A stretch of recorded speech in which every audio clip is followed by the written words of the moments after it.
एक बार की बात है, निचले हिमालय की पहाड़ियों में बसे एक छोटे से शांत गांव में भरत नाम का एक जवान लड़का रहता था। भरत अपने गुस्सैल स्वभाव और अशांत मन के लिए पूरे गांव में प्रसिद्ध था। उसका मन हर समय विचारों से भरा रहता। विचारों के इस तूफान ने उसके मन को पूरी तरह से अशांत कर रखा था। शांति तो जैसे उसके जीवन से गायब ही हो गई थी। वह हर समय अपने विचारों में खोया रहता और एक तनावपूर्ण जीवन जी रहा था। अपने अशांत मन और गुस्सैल स्वभाव की वजह से उसके घर वालों और गांव के लोगों से भी उसके संबंध अच्छे नहीं थे, जिस वजह से वह खुद को और भी ज़्यादा अकेला व अपमानित महसूस करता। वह और भी ज़्यादा मानसिक तनाव की स्थिति में चला जाता। एक दिन की बात है, भरत अपने गांव के बाहर की गलियों में टहल रहा था कि तभी उसका सामना एक बूढ़े बौद्ध भिक्षु से हुआ, जो कि एक पेड़ के नीचे ध्यान की अवस्था में बैठे हुए थे। बौद्ध भिक्षु के चेहरे से एक निर्मल शांति की आभा झलक रही थी। इस असीम शांति ने भरत को बौद्ध भिक्षु की ओर आकर्षित किया। जब भरत बौद्ध भिक्षु के निकट पहुंचा तो उसने उनके चारों तरफ एक सकारात्मक ऊर्जा का अनुभव किया। भरत को यह महसूस हुआ कि इस अद्भुत शांति और असीम सकारात्मक ऊर्जा का स्रोत कहीं ना कहीं बौद्ध भिक्षु के भीतर ही है। इसीलिए वह वहीं बैठकर उनके आंख खुलने का इंतजार करने लगा। थोड़ी देर बाद जब बौद्ध भिक्षु ने अपनी आंखें खोली तो उन्होंने अपने सामने एक जवान लड़के को बैठा पाया, जो कि काफी तनावग्रस्त और नकारात्मक भावनाओं से भरा हुआ लग रहा था। भरत ने बौद्ध भिक्षु की ओर लालसा भरी नजरों से देखा और बड़े सम्मानपूर्वक कहा, मुनिवर, मेरा मन बहुत अशांत है। मेरे मन के विचार मुझे खाए जा रहे हैं।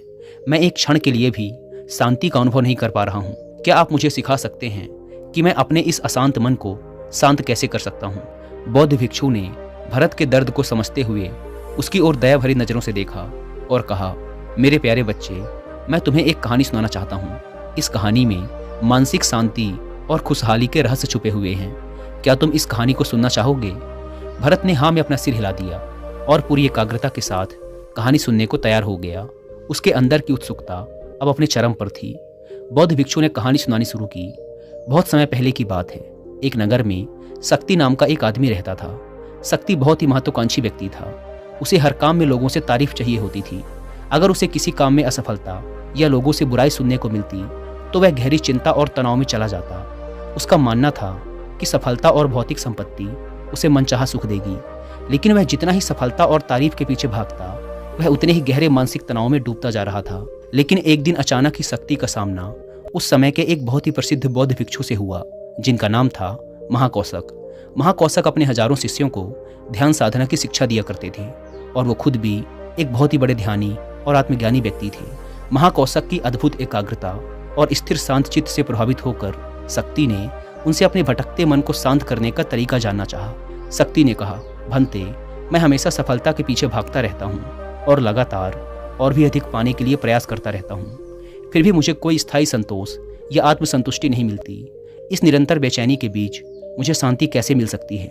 भिक्षु महाकौशक ने शक्ति की ओर करुणा भरी नजरों से देखा और उत्तर दिया, तुम्हारा मन एक अशांत नदी की तरह है, जो हमेशा बहता और दौड़ता रहता है, कभी भी स्थिर नहीं रह पाता। अपने अशांत मन को शांत करने के लिए तुम्हें अपने विचारों को बिना किसी रुकावट के जाने देने की कला सीखनी पड़ेगी। शक्ति हैरान था। उसने कहा, लेकिन मैं विचारों को कैसे जाने दे सकता हूँ?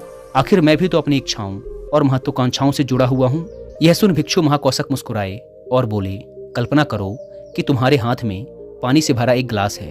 अब तुम जितनी देर तक इसे पकड़े रहोगे, यह उतना ही भारी होता चला जाएगा, और अगर तुम काफी लंबे समय तक इसे पकड़ के रखते हो तो तुम्हारे हाथ में दर्द होना शुरू हो जाएगा। लेकिन अगर तुम अपनी पकड़ ढीली कर देते हो और इसे जाने देते हो तो बोझ खत्म हो जाएगा। भरत ने कहानी और उसके संदेश को ध्यान से सुना। वह समझ गया कि अपने विचारों और इच्छाओं से चिपके रहना ही उसके बोझ को बढ़ाता है और उसके अंदर अशांति पैदा करता है। अब भरत को कहानी का अंत सुनने का बेसब्री से इंतजार था। बौद्ध भिक्षु ने कहानी को जारी रखते हुए कहा, शक्ति ने बौद्ध भिक्षु महाकौशक की सलाह को मानते हुए विचारों को जाने देने का अभ्यास करना शुरू कर दिया। वह अपने विचारों और भावनाओं को बिना किसी पूर्व निर्णय के बस आते और जाते हुए देखता। अब उसने विचारों को पकड़ना छोड़ दिया था। उसके अंदर विचार उठते और स्वतः ही समाप्त हो जाते। धीरे धीरे उसे महसूस होने लगा कि उसकी इच्छाएं और लगाव ही उसके सभी दुखों का कारण है। जैसे जैसे शक्ति गहरी साधना में उतरता गया, उसने पाया कि वर्तमान में रहना ही आंतरिक शांति का एकमात्र स्रोत है। वह स्वयं को वर्तमान में स्थिर करके अपने मन की निरंतर बकबक से छुटकारा पा सकता है। धीरे धीरे शक्ति का मन एक शांत सरोवर की तरह हो गया जो अपने चारों ओर की सुंदर दुनिया को अपने में चित्रित कर लेता है। उसने जीवन की सादगी में संतोष पाकर अति महत्वाकांक्षा और भौतिक संपत्ति के प्रति अपने लगाव को छोड़ दिया। जैसे जैसे लोगों के बीच शक्ति के अंदर हुए इस अद्भुत बदलाव की खबर फैली, दूर दूर से लोग उससे मार्गदर्शन लेने आने लगे। वह लोगों को विचारों को मुक्त करने की कला सिखाकर और स्वयं के भीतर शांति पाने का मार्गदर्शन देकर लोगों के बीच शांति और ज्ञान का प्रकाश स्तंभ बन गया। दोस्तों, मैं यहाँ पर आपको एक रिलेवेंट ऑडियो बुक भी रिकमेंड करूंगा जिसका नाम है the mindful way to a clear mind, जिसे आप हिंदी में भी सुन सकते हैं कुकू एफएम ऐप पर। यह ऑडियो बुक हमें जिंदगी को माइंडफुल तरीके से जीना सिखाती है और साथ ही ये भी बताती है कि हमारा माइंड कैसे काम करता है और हम कैसे खुद को बेवजह की चिंता, डर और तनाव से बाहर रखकर एक हैप्पी और फुलफिलिंग लाइफ जी सकते हैं। और जिन्हें कुकू एफएम के बारे में नहीं पता, यह इंडिया का सबसे बड़ा ऑडियो शो प्लेटफॉर्म है जहां पर 2.5 मिलियन से भी ज़्यादा एक्टिव पेड सब्सक्राइबर्स हैं जो कि हर दिन 1.5 लाख घंटे से भी ज़्यादा का कंटेंट कुकू एफएम पर सुनते हैं। और इसमें हर महीने 4200 घंटों का न्यू कंटेंट भी अपलोड कर दिया जाता है। साथ ही इसका यूजर इंटरफेस एंड फीचर्स भी ईजी टू यूज़ हैं। आप ऑडियो सोर्स को सुनते हुए उनके नोट्स भी बना सकते हैं और सोते समय ऑडियो सोर्स को सुनने के लिए इसके स्लिप टाइमर फीचर का यूज़ कर सकते हैं। इस प्लेटफॉर्म का मंथली सब्सक्रिप्शन पड़ता है 99 रुपीज़ का, लेकिन अगर आप यूज़ करते हैं कूपन कोड WI50 तो आपको इसके फर्स्ट मंथ के सब्सक्रिप्शन पर मिलेगा सीधा 50% का डिस्काउंट, यानी ये आपको पड़ेगा 99 की बजाय सिर्फ 49 रुपीज़ का। इस ऐप को डाउनलोड करने की link description and first comment पर मिल जाएगी। आइए कहानी पर वापस लौटते हैं। शक्ति और भिक्षु महाकौशक की कहानी खत्म करने के बाद बौद्ध भिक्षु थोड़ी देर के लिए मौन हो गए ताकि भरत के अंदर इस कहानी का अर्थ गहराई से बैठ सके। भरत ने बूढ़े बौद्ध भिक्षु की ओर देखा। अब उसकी आंखों में एक नई समझ दिखाई पड़ रही थी। भरत ने धीमी आवाज में फिर एक प्रश्न किया, मुनिवर, मुझे इस कहानी में ज्ञान दिखाई पड़ा, लेकिन मैं इस कहानी की शिक्षा को अपने जीवन में कैसे लागू कर सकता हूँ? मैं अपने अशांत मन को कैसे शांत कर सकता हूँ? भरत के इस ईमानदारी भरे प्रश्न पर बौद्ध भिक्षु गर्मजोशी से मुस्कुराए और फिर बोले, अशांत मन को शांत करने का अभ्यास आत्म जागरूकता से शुरू होता है। अपने अंदर उठने वाले विचारों को देखने के लिए हर दिन कुछ समय निकालो। वो भावनाएं जो तुम्हारे मन को उत्तेजित करती हैं उन पर ध्यान दो। देखो कि वो कैसे आते हैं और आकाश में गुजरने वाले बादलों की तरह चले जाते हैं। भरत ने अपनी आंखें बंद कर ली और बौद्ध भिक्षु के बताए अनुसार अपने विचारों का अवलोकन करना शुरू कर दिया। जैसे ही उसने अपने अंदर उठने वाले विचारों पर ध्यान देना शुरू किया, उसे महसूस हुआ कि उसके भीतर चिंताओं, निर्णयों और इच्छाओं की निरंतर धारा बह रही है। केवल इस एहसास ने ही उसे एक अद्भुत शांति का एहसास करवाया। उसे यह भी एहसास हुआ कि वह इन सभी विचारों और भावनाओं से अलग है। बौद्ध भिक्षु ने आगे कहा, जैसे शक्ति ने खुद को हर तरह के लगाव और आसक्ति से अलग कर दिया था, उसी तरह से तुम भी अपने मन को परेशान करने वाले विचारों और भावनाओं को खुद से मुक्त करने का अभ्यास विकसित कर सकते हो। जैसे ही विचार उठें, उन्हें बिना किसी पूर्व निर्णय के स्वीकार करो और फिर धीरे धीरे उन्हें जाने दो और वर्तमान क्षण पर अपना ध्यान केंद्रित करो। लेकिन मुनिवर, भरत ने बीच में ही रोकते हुए कहा, क्या होगा अगर विचार और भावनाएं इतनी मजबूत हैं कि वो बनी रहें और मन को छोड़ने से ही इंकार कर दें? बौद्ध भिक्षु ने भरत की बात पर सहमति जताते हुए सिर हिलाया और कहा, ऐसे कई मौके आएंगे जब तुम्हारे मन में विचारों का बवंडर चल रहा होगा, जब तुम्हारा मन तुम्हारी बिल्कुल भी नहीं सुनेगा। तो ऐसे समय में तुम्हें अपनी सांसों की ताकत पर विश्वास रखना होगा। बौद्ध भिक्षु ने एक बार फिर भरत को अपनी आंखें बंद करके अपने पेट के फूलने और पिचकने को महसूस करते हुए अपनी सांसों पर ध्यान केंद्रित करने के लिए कहा। बौद्ध भिक्षु ने समझाते हुए कहा, जब भी तुम्हारा मन उत्तेजित और अशांत हो तो तुरंत अपनी सांसों पर लौट आओ। सांसों की नियमित गति तुरंत तुम्हें वर्तमान के क्षणों में वापस खींच लाएगी और एक शांति का एहसास करवाएगी। भरत ने कुछ देर तक बौद्ध भिक्षु के निर्देशानुसार अपनी आती जाती सांसों पर ध्यान केंद्रित करने का अभ्यास किया। इस छोटे से अभ्यास ने उसे अपने मन की शांति और स्थिरता का एक क्षणिक अनुभव करवाया। उसे समझ आ गया कि यह सांसें तो हमेशा उसके साथ थी, जो वर्तमान क्षण की निरंतर याद दिलाती हैं, सांत्वना और शांति प्रदान करती हैं। भरत की इस प्रगति को देख बौद्ध भिक्षु मंद मंद मुस्कुराए और बोले, मेरे प्यारे भरत, अशांत मन को शांत करना एक ऐसा अभ्यास है जिसके लिए धैर्य और मजबूत इच्छा शक्ति की जरूरत होती है। जैसे निरंतर व्यायाम से मांसपेशियां मजबूत होती हैं, वैसे ही नियमित अभ्यास से मन भी शांत होता है।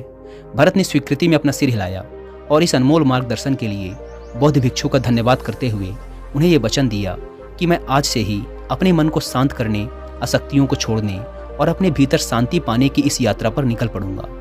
बौद्ध भिक्षु ने भरत के कंधे पर हाथ रखा और कहा, मुझे तुम्हारी काबिलियत पर पूरा भरोसा है। कि तुम बहुत ही जल्द अपने मन की शांति को खोज लोगे।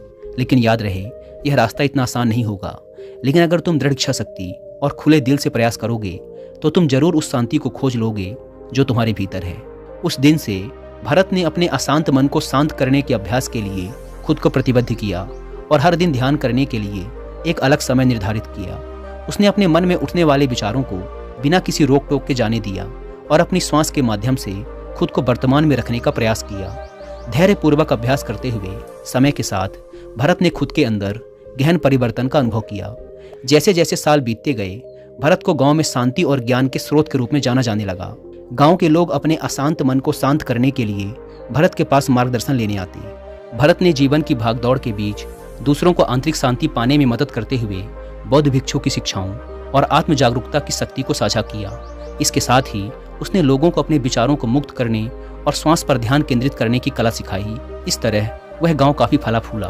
वहां के निवासियों ने एक स्थिर और शांत मन के अमूल्य उपहार की खोज की। बौद्ध भिक्षुओं की शिक्षाओं और भरत के द्वारा कराए जा रहे अभ्यास के माध्यम से विचारों को जाने देने और वर्तमान में रहने की कला दूर दूर तक फैल गई, जिसने कई लोगों के जीवन को बदल कर रख दिया। जैसे जैसे और समय बीता, अशांत मन को शांत करने की भरत की यात्रा का एक जोरदार प्रभाव उसके गांव की सीमाओं के बाहर भी फैला। पड़ोस के गांवों और शहरों के लोग जब भरत के इस जादुई बदलाव की कहानी सुनते तो वह उससे सलाह लेने उसके पास चले आते। भरत उन लोगों के लिए आशा की किरण बन चुका था जो अपने मन के बोझ तले खुद को दबा हुआ महसूस कर रहे थे। भरत की शिक्षाएं सिर्फ सामूहिक प्रवचनों और ध्यान सत्रों तक ही सीमित नहीं थी, बल्कि वह रोजमर्रा के कामों को जागरूकता के साथ करने पर ज्यादा जोर देते थे। वह लोगों को याद दिलाते थे कि अपने विचारों और भावनाओं के प्रति जागरूक बनो। तुम दिन भर क्या बोलते हो, आसपास घटने वाली घटनाओं पर कैसी प्रतिक्रिया देते हो, इस पर ध्यान दो। हर एक काम को पूरी जागरूकता के साथ करो। जब भोजन करो तो हर एक निवाले के स्वाद का आनंद लो। जब सूरज की रोशनी में खड़े हो तो उसके किरणों की गर्मी को महसूस करो। लोगों की बातों को पूरे ध्यानपूर्वक सुनो और समझो। ये सभी छोटे छोटे बदलावों ने लोगों के जीवन में चमत्कारिक परिवर्तन ला दिए। भरत की शिक्षाओं से लोगों ने जाना कि जीवन का आनंद और खुशी तो वर्तमान के पलों को जीने में है। दोस्तों, इसी के साथ यह कहानी खत्म होती है। उम्मीद करता हूँ कि आपको इस वीडियो से काफ़ी कुछ सीखने को मिला होगा। और अंत में एक बार फिर याद दिला दूँ कि कुकू FM पर the mindful way to a clear mind book की हिंदी ऑडियो बुक को सुनना ना भूलें। और मंथली सब्सक्रिप्शन पर 50% डिस्काउंट के लिए आप WI50 कूपन कोड का इस्तेमाल भी कर सकते हैं। धन्यवाद।